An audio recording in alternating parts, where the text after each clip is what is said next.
नमस्कार, आप देख रहे हैं मॉर्निंग न्यूज़ इंडिया और मैं हूं आपके साथ अंबिका शर्मा। आज हम खड़े हैं राजस्थान विधानसभा के ठीक सामने। आज राजस्थान विधानसभा में बजट सत्र शुरू हुआ है और सभी विधायक आज राजस्थान विधानसभा के इसी दरवाजे से होकर अंदर गए। बजट सत्र के दौरान आज सभी विधायक यहां पर अपनी अपनी मांगों के साथ में पहुंचे।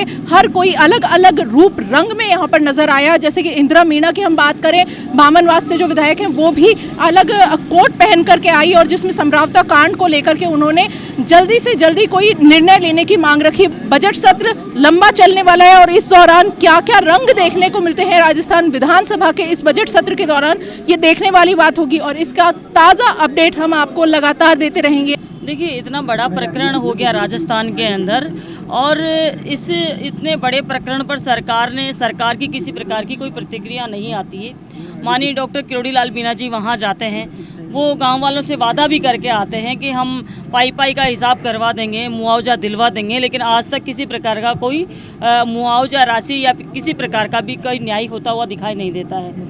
बहुत सारे निर्दोष लोगों को जेल की सलाखों के बीच में रहकर आना पड़ा है और ये मुद्दा बार बार अनेक नेताओं के द्वारा उठाया गया है, लेकिन सरकार इस पर चुप है। इसी का कारण है कि आज मैंने ये अपनी तरफ से अपने व्यक्तिगत लेवल पे ये विरोध दर्ज कराया है और आगे भी हम विधानसभा के अंदर जिस तरीके से सवाल भी हमने लगाया है, पूछा है कि आपने समरावता इतना बड़ा प्रकरण हुआ, क्या गांव वालों के साथ में आप न्याय करोगे? क्या जो निर्दोष लोग हैं उनके साथ न्याय करोगे? क्या जिन लोगों ने लोकतंत्र की हत्या की, ज़बरदस्ती वोट डलाने का काम किया, उनके खिलाफ कार्रवाई करोगे? यही हमारा मकसद है कि किस तरीके से राजस्थान की सरकार दोषियों को बचाने का और निर्दोष लोगों को सजा देने का काम कर रही है। कल जेल में आप जब गए तो क्या कुछ देखा? देखिए, जेल में मिलना इसलिए क्योंकि पिछली बार जब बहुत सारे लोग वहाँ बंद थे, जब भी मैं गई थी, और कल मैं इसलिए गई हूँ क्योंकि कहीं सारी चीज़ें ऐसी होती है जो कि व्यक्तिगत उनको पता होगी, हमें नहीं पता होगी, तो उनसे चर्चा करने के लिए, बात करने के लिए गई। मैंने पूछा कि आपको इतने दिन तक यहाँ बंद क्यों किया हुआ है, कि कौन कौन से प्रकरण तुम्हारे ऊपर दर्ज है? उन्होंने बताया मेरे ऊपर छात्र राजनीति के अलावा कोई प्रकरण, ऐसा क्रिमिनल प्रकरण कोई दर्ज नहीं है। जिस तरीके से मुझे बार बार यहाँ पर मेरी जमानत खारिज की जा रही है, तो उन्होंने अपनी बात बताई, लेकिन सारा जो मैटर है वो यही है कि सरकार की तानाशाही सामने आ रही है। सरकार ये चाहती है कि हम बादशाह हैं, हम जो करना चाहेंगे वो करेंगे, जनता की तरफ हम देखेंगे नहीं। जनता में जिस तरीके से अपराध बढ़ रहे हैं उनकी ओर देखने का काम नहीं है उनका। समरावता कांड को लेकर के इतना समय हो चुका है, लेकिन आज भी नरेश मीणा की जो रिहाई है, आज भी वो एक मुद्दा बनी हुई है कि कब तक आखिर होगी। आपको क्या लगता है इसके ऊपर कब तक कोई कार्रवाई हो पाएगी? ये सबसे बड़ी बात है कि जिस तरीके से समरावता प्रकरण हुआ, उस पर कार्रवाई, उस पर देखने का सरकार की जिम्मेदारी थी कि वहाँ क्या क्या हुआ है। पुलिस के द्वारा रात के टाइम पे हमला किया गया है। रात का टाइम जरूरी नहीं था उसको पकड़ने के लिए, वो भाग कर नहीं जाता कहीं पर भी।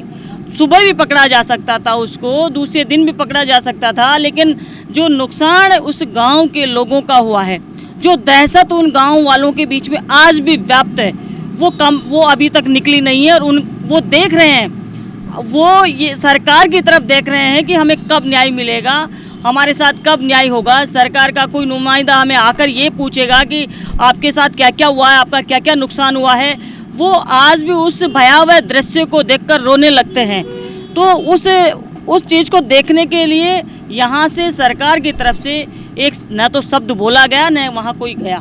जिस मुद्दे पर ये पूरा कांड हुआ और जिस वो नियारा से वहाँ को जोड़ने की बात थी, वो अभी तक हुआ कि नहीं हुआ, ये इसकी जानकारी आपको? देखिए, मुद्दे उनके बहुत सारे थे और समय रहते हुए अगर वहाँ का प्रशासन उन पर कार्रवाई करता तो ये इतनी बड़ी घटना नहीं होती।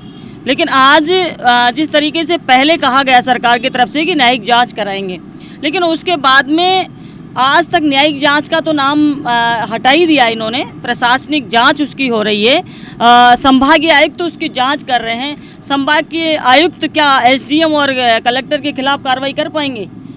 ये ऐसा लगता नहीं है कि वो उनके खिलाफ कार्रवाई कर पाएंगे।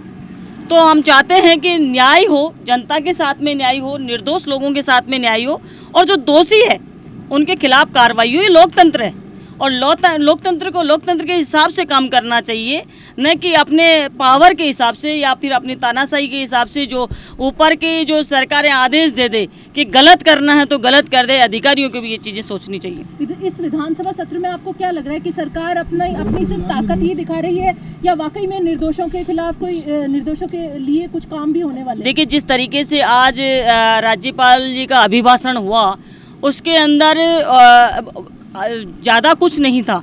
जो हमारे द्वारा चलाई गई योजनाओं को कम किया गया, उनके नाम बदले गए, शिक्षा का स्तर गिरा है, शिक्षा के कई सारे विद्यालय इन्होंने बंद किए हैं और जिस तरीके से ये करते थे पेपर लीक और भ्रष्टाचार और महिला अत्याचार, ये 3 मुद्दे लेकर ये लोग सत्ता के अंदर आए थे।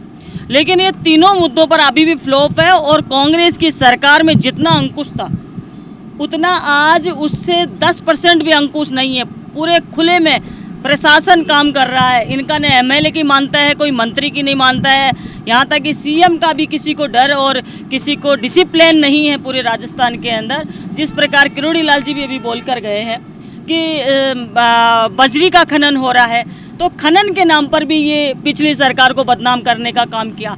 आज खनन कहीं नहीं रुकता है। रात को मैं मेरे क्षेत्र से आई थी, वहाँ थानों के बाहर लोग इकट्ठे होकर ये फरियाद कर रहे हैं कि हमारे खेतों के तार तोड़ देते हैं ट्रैक्टर वाले, हमारे साधन, हमारे जो जानवर, उन पर ट्रैक्टर चढ़ा जाते हैं, मार जाते हैं उनको। एक्सीडेंट की घटनाएं बहुत सारी हो चुकी है मेरे एरिया के अंदर, लेकिन उन पर किसी प्रकार का कोई अंकुश नहीं है। सूर्य नमस्कार के लिए इस तरह से निर्वाचन, देखिए, सूर्य नमस्कार ये अपनी अपनी स्वेच्छा और अपने अपने विवेक का काम है। ये जिस तरीके से ये बोलते हैं मंत्री जी मदन दिलावर जी, जो जिस तरीके की बात करते हैं उस तरीके का उनका आचरण और उनका नेचर नहीं है। ये कहने में कुछ कहते हैं, अंदर इनके कुछ और है। और जिस तरीके से शिक्षा का स्तर इन्होंने गिरा दिया है पूरी तरीके से, इनको अधिकार ही नहीं है इस तरीके की बात करने का। क्या कहना चाहते हैं मंत्री जी इस प्रकार के जो इसका विरोध भी हो रहा है? आज आप देख लीजिए ना किस तरीके से ये जब से अब तक आए हैं, जब से सरकार बनी है, ये मंत्री बने हैं, कितने सारे विवादित बयान ये लोग दे चुके हैं। और जिसमें मदन दिलावर जी तो बहुत सारे विवादित बयान दे चुके हैं, लेकिन उनके लिए भी सरकार की तरफ से अब तक इन मंत्री को हटा देना चाहिए, इनको इस्तीफा मांग लेना चाहिए सरकार को। लेकिन फिर भी कभी हाथ जोड़कर माता रानी के सामने ये डिस्पोजल गिलास में जो चाय वाय पीने वालों के लिए बोलते हैं, हाथ पांव तोड़ने की बात करते हैं, कभी क्या बोलते हैं, हमेशा से विवादित बयान देते आए हैं। ऐसे ही और वीडियोस देखने के लिए सब्सक्राइब करें मॉर्निंग न्यूज इंडिया को और जुड़े रहिए हमारे साथ।